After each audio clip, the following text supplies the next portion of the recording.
Chiefs were eliminated from contention for the AFC West title. Kansas City's run of 9 straight division titles was the second longest streak in NFL history, was the longest active division title streak by any team across the NBA, NFL, NHL, and MLB entering 2025. That's just how important what it was that's been lost. Here's Mahomes after the game.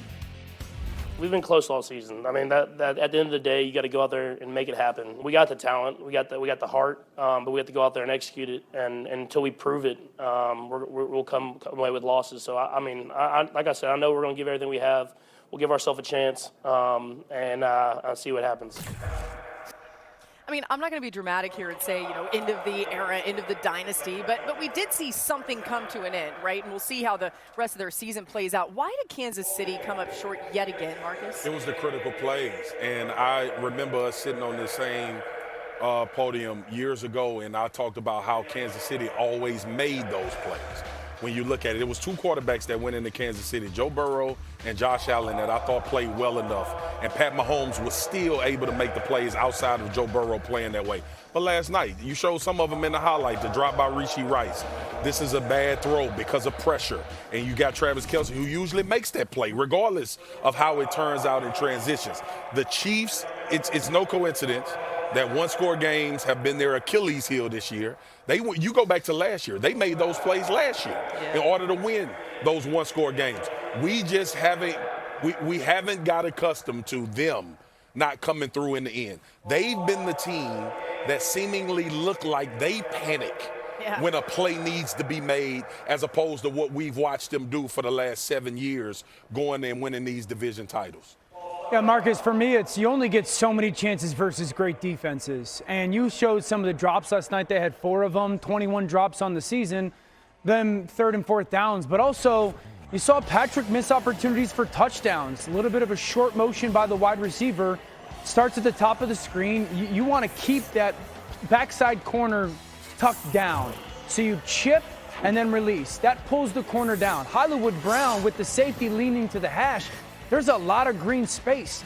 Patrick's peeking to the bottom of the screen, but if he's peeking at Hollywood, that's more than likely a touchdown. This is to start the second half. Little half roll out of the quarterback.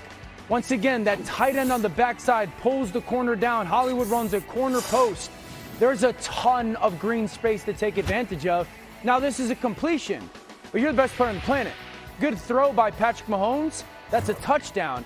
Then you go later in that quarter, once again, same look. Half roll by the quarterback. This time you're going to run that same post.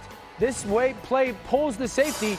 He's got Thornton deep. Launch this ball downfield, and it's a touchdown. Is it a good throw? Yes, but you're Patrick Mahomes. That should be a great throw. Instead, it's a half yard short, and it's a pass breakup. You get 3 or 4 opportunities versus a great defense in a game to make plays. The Chiefs didn't make one of them. Dan's right. They also gave up a lot of 3rd and long conversions. They missed the field goal, which is not something that Harrison Butker typically does. The 4th and 1 decision can be questioned why they were going for it. 4th and 4 decision could be questioned why they were going for it. On Get Up last week, I was the lone person who picked the Chiefs, and I didn't even feel it in my belly. I felt like I was, on the Titanic with the violin. Gentlemen, it's been nice playing with you. I think Don't let go, John. Exactly. I think I'm supposed to do this, but I don't feel that way anymore. It's done. And if you think they're going to be back next year and those things will go, ask our colleague Troy Aikman about that. You go 3 and 4 years and you think, all right, well, we didn't win this year, but next year, it's not that easy.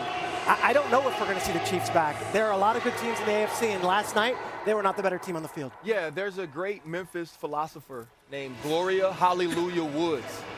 And she says at the end of the day gon' end. They gon' end. And when you think about the Kansas City Chiefs and you think about the Dallas Cowboys or the New England Patriots who were able to extend their dynasty over 2 decades, you don't have to necessarily retool or rebuild.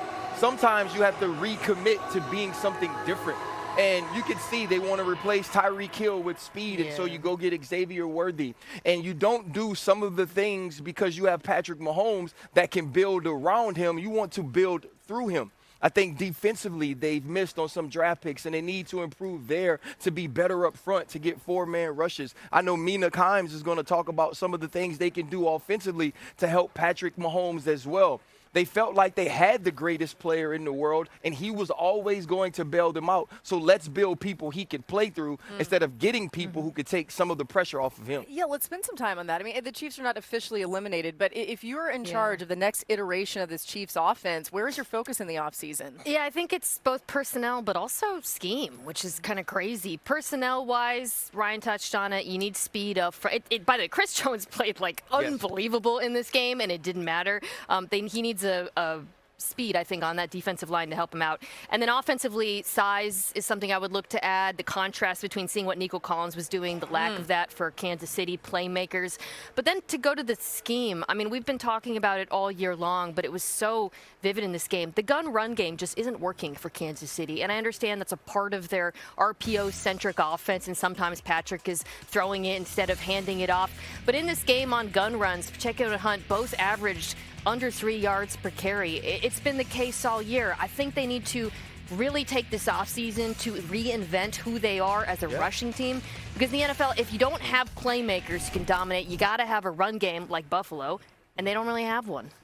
Yeah, we'll keep an eye on what they do, certainly. Kansas City also has 14 straight winning seasons, all under Andy Reid, as well as 10 straight 10-win seasons.